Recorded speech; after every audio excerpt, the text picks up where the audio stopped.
Your Storm Tracker 22 forecast, certified most accurate by WeatherAid.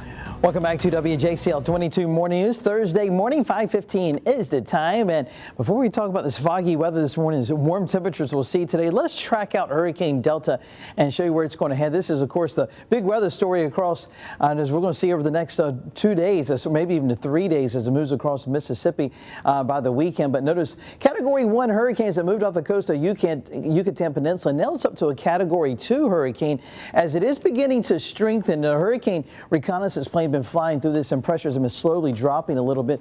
The center of it is right in here. Look how it's kind of growing a little bit in size too over about the last 6 hours. And this will be taking aim, unfortunately, for the folks there along the Gulf Coast states later tomorrow, by probably especially tomorrow afternoon into the evening. It's really going to be hitting Louisiana with some hurricane conditions. Also, big storm surge potentially also for Mississippi as well. May make it up to a major hurricane before weakening as it approaches land. That's one good thing. At least it'll weaken somewhat as it approaches Louisiana, maybe winds around 100, and then move up across Mississippi and then into Tennessee by the end of the weekend. And this track here, of course, is well off to our west, so have really no big impacts on our area. And here's where it's going to head. Futurecast shows about the same thing that the Hurricane Center is showing as it approaches the coast. Look at the time there, be Friday night as it makes landfall. Remember earlier this summer, Hurricane Laura made landfall right in here along the Texas-Louisiana border. This is very close.